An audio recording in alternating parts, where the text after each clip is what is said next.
की कक्षा 11 और कक्षा 12 दोनों के सामान्य हिंदी विषय में सबसे पहली क्लास लेने जा रही हूँ और इसमें हिंदी काव्य साहित्य का विकास इसके बारे में बताऊंगी।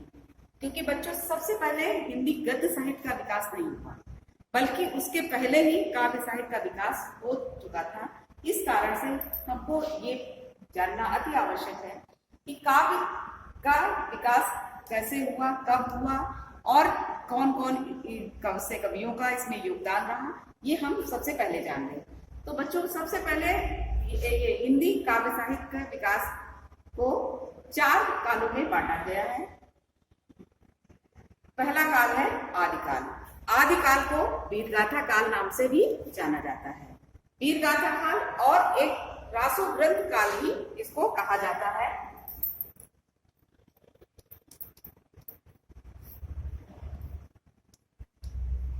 ग्रंथ काल भी कहा जाता है।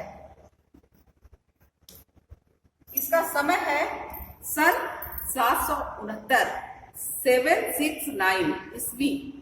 इसको 769 ईस्वी से सन 1343 ईस्वी तक। फिर आता है दूसरा काल, भक्ति काल। भक्ति काल को पूर्व मध्य काल भी कहते हैं। यह इसका समय है 1343 ईस्वी से सन 1643 ईस्वी तक। अगला समय आता है तीसरा काल, रीति काल। इसको उत्तर मध्य काल के नाम से भी जाना जाता है। इसका समय है 1643 ईस्वी से सन 1868 ईस्वी तक। फिर अगला काल है चौथा काल, जिसको हम आधुनिक काल के नाम से जानते हैं। इसका समय है सन 1868 ईस्वी से अब तक। अब तक मतलब जो 1868 ईस्वी से आज तक जो चला आ रहा है हिंदी काव्य साहित्य के विकास में समय, वो सब इसमें जोड़ लिया जाएगा। अब बच्चों, सबसे पहले हम इस एक चार्ट के माध्यम से काल विभाजन को पढ़ें तो शायद ज्यादा अच्छा होगा, क्योंकि हिंदी तब ज्यादा स्पष्ट भी हो जाएगा।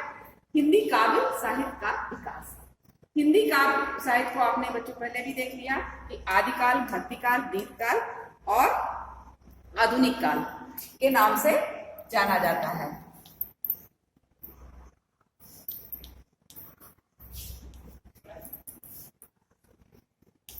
आधुनिक काल के नाम से जाना जाता है। तो सबसे पहले बच्चों हम देख लें कि आदिकाल। इसको मैंने पहले ही आपको बताया है कि आदिकाल को वीरगाथा काल, रासो ग्रंथ काल, इन सभी नामों से जाना जाता है। तो आदिकाल का पहले तो देखें कि उस समय की पृष्ठभूमि कैसी थी, उस समय राजनीतिक पृष्ठभूमि कैसी थी, क्योंकि ये क्यों इसका नाम ऐसे पड़ा, या रासो ग्रंथ काल क्यों नाम दिया गया, वीरगाथा काल क्यों नाम दिया गया, सबसे पहले ये जान लें। क्योंकि उस समय भारत के राज्य सभी छोटे छोटे राज्यों में बटे हुए थे और वहां पर अनेक तरह के राजा राज किया करते थे। तो अब ये इस तरह के ये सभी राजा जब राज्य करते थे तो एक दूसरे को नीचा दिखाने की इनकी प्रवृत्ति होती थी, और ये सभी जो है नीचा दिखाने के चक्कर में दूसरे पड़ोसी देश के राजाओं को उकसाया करते थे और लड़ाई दूसरे किसी राज्य में लड़ाई करने के लिए उनको उकसाते रहते थे और आक्रमण करने का प्रयास करते थे। तो इस समय क्या हुआ बच्चों कि ऐसे समय में लड़ाइयां बहुत होती थी, और जब लड़ाइयां होती थी तो इसी कारण से इसका नाम वीरगाथा काल, मतलब इस समय जो है साहित्य जो लिखा गया वो वीरता भरी रचनाएं लिखी गई, और इसमें इस समय की प्रवृत्तियां फिर बच्चों कैसी हो गई, इस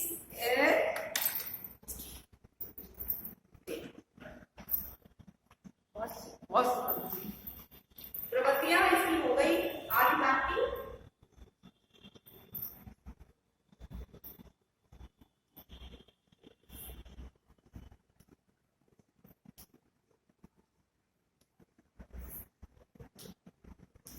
प्रवृत्तियों को क्या करते हैं, विशेषताएं भी करते हैं। या आपका अगर प्रश्न आता है कि उसको जो है विशेषताएं के नाम से भी जाना जाता है, तो वीरता पूर्ण लड़ाइयां होती थी। तो इस समय सबसे पहले तो वीरतापूर्ण रचनाओं का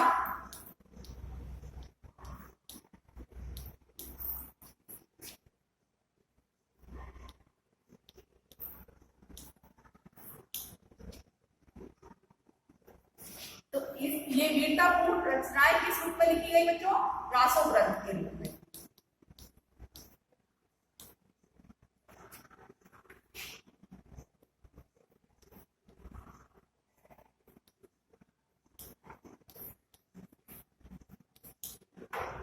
फिर अगला विशेषता है कि जब वीरतापूर्ण रचनाएं होती थी तो ऐसे में राजा अपनी रानियों से दूर होते थे, तो ऐसी दशा में क्या होता था? वीर रस के साथ साथ वीर रस से संबंधित रचनाएं होती थी और इसके साथ साथ कैसी रचनाओं का भी हुआ? श्रृंगार रस से युक्त रचनाओं का भी की रचना की गई। तो इसमें क्या हुआ? वीर रस एवं श्रृंगार रस दोनों की प्रधानता रही। तीसरी है कि अब जब ये आश्रयदाता राजाओं के राज्य में दरबारी कवि रहते थे, तो ये क्या करते थे कि आश्रयदाता जिनके यहाँ रहते थे उन राजाओं की प्रशंसा करते थे। तो क्या हुआ? तीसरी विशेषता आश्रय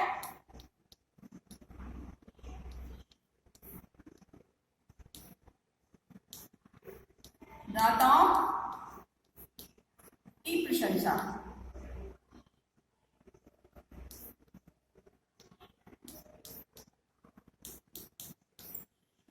मतलब कि इनकी जिन राजाओं के दरबार में ये लोग रहते थे तो ये हमेशा उनकी बड़ाई करते थे, चाहे उनमें उतना गुण हो या ना गुण हो, उनका अधिक से अधिक विस्तार से वर्णन करते रहते थे।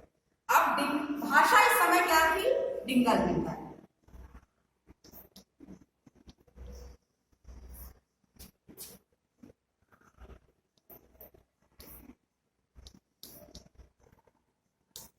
फिर अगली विशेषता है काव्य जो है कितनी तरह का लिखा गया? प्रबंध काव्य के रूप में भी लिखे गए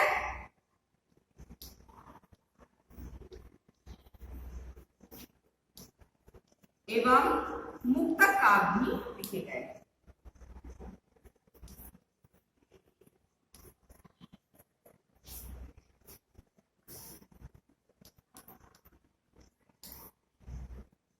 अब इस समय ये तो हो गई बच्चों सभी विशेषताएं। इस समय के प्रमुख कवि चंद्रपरदाई थे और चंद्रपरदाई की रचना थी पृथ्वीराज रासो।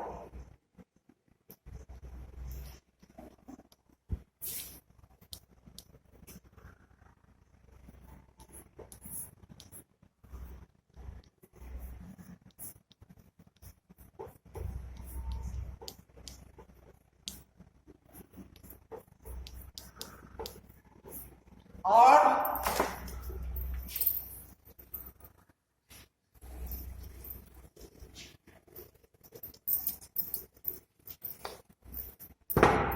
दूसरे कवि थे विद्यापति।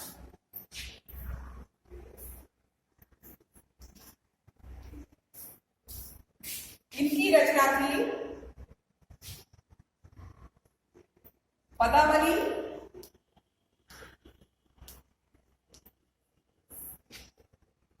कीर्तिलता और कीर्ति पताका।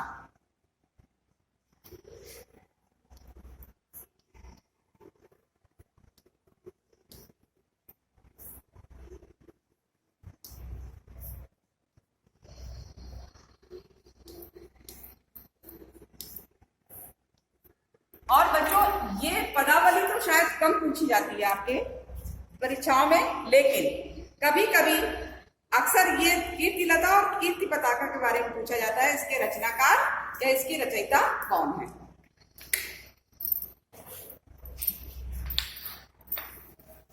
अब अगला आता है भक्तिकाल को भी दो भागों में बांटा गया है, निर्गुण शाखा और सगुण शाखा। निर्गुण शाखा भी दो कालों में बटी हुई है, ज्ञान मार्गी शाखा और प्रेम मार्गी शाखा। और ज्ञान मार्गी शाखा के प्रमुख कवि थे कबीर और प्रेम मार्गी शाखा के प्रमुख कवि मलिक मोहम्मद जायसी।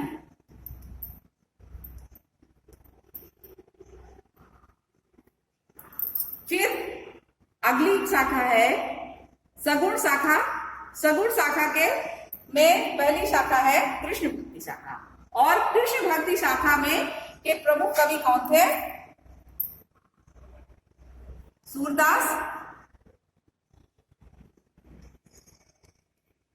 और राम भक्ति शाखा के प्रमुख कवि तुलसीदास।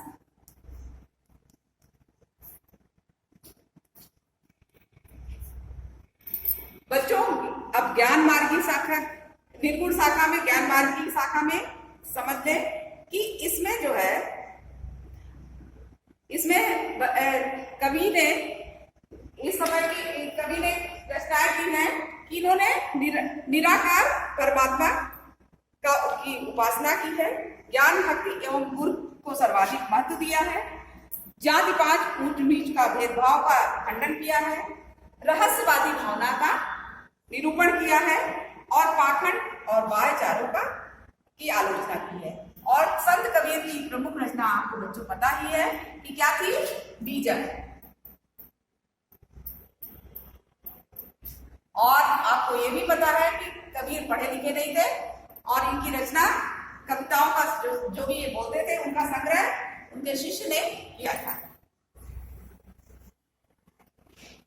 और निर्गुण शाखा के दूसरे कवि और हैं गुरु नानक।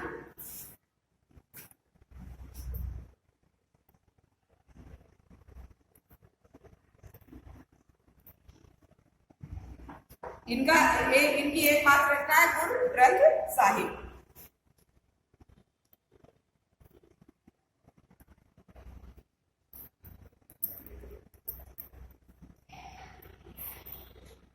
फिर अगली शाखा है प्रेमाश्रयी शाखा। प्रेमाश्रयी शाखा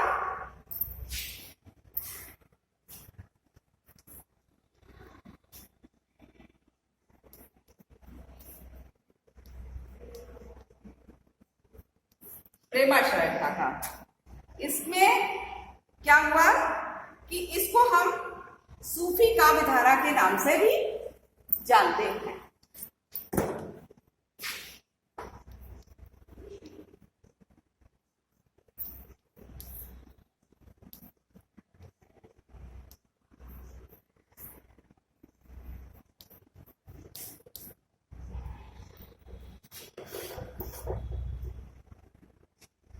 इसमें भी इसकी विशेषताएं थी प्रेम भावना द्वारा परमात्मा की प्राप्ति। प्रेम भावना द्वारा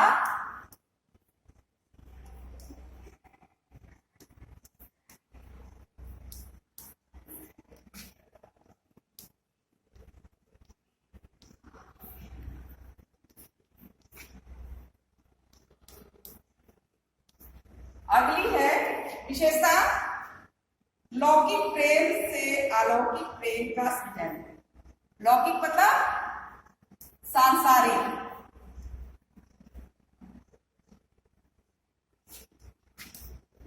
प्रेम से अलौकिक मतलब ईश्वरी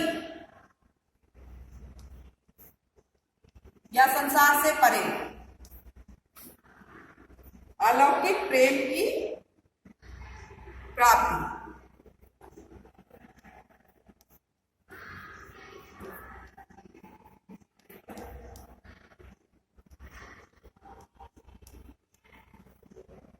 अगली है हिंदू संस्कृति का चित्रण।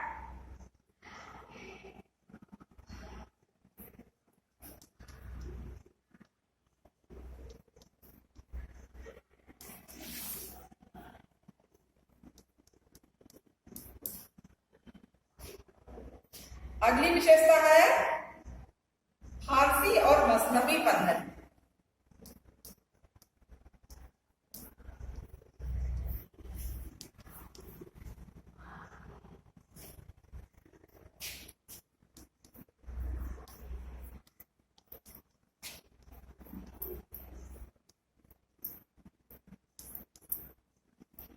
इस तरह बच्चों आपकी ये ज्ञान मार्गी और प्रेम मार्गी दोनों ही शाखाओं का की विशेषताएं आप लोगों ने जान ली। आप जानते हैं सगुण भक्ति शाखा की कृष्ण भक्ति शाखा की विशेषता।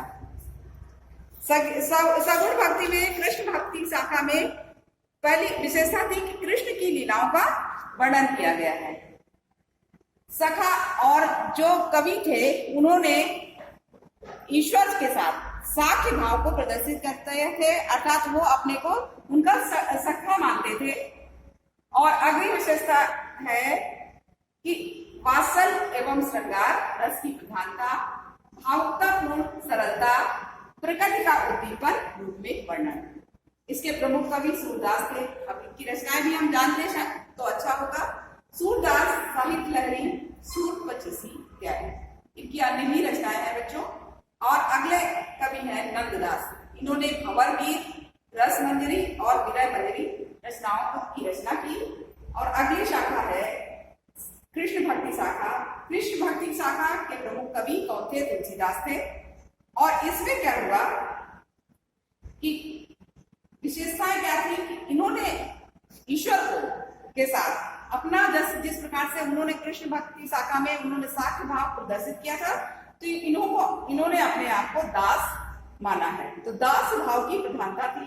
मर्यादा पुरुषोत्तम राम को ईश्वर रूप मानकर उनका गुणगान किया गया। समन्वयकारी भावना, सामाजिक कल्याण की भावना, अवधि एवं ब्रज भाषा का प्रयोग। तुलसीदास जी का ग्रंथ बच्चों आपको पता है कि श्री रामचरितमानस, जो हर घर में लगभग जिसकी गान किया जाता है। अगली है रचना विनय पत्रिका और रामाज्ञ कृष्ण। इसके अलावा भी इनकी रचनाएं हैं बच्चों, जब हम तुलसीदास की जीवनी पढ़ेंगे उस समय पढ़ेंगे। और अगले कवि हैं अग्रदास। अग्रदास ने रामाष्टयाम और राम ध्यान मंजरी की रचना की।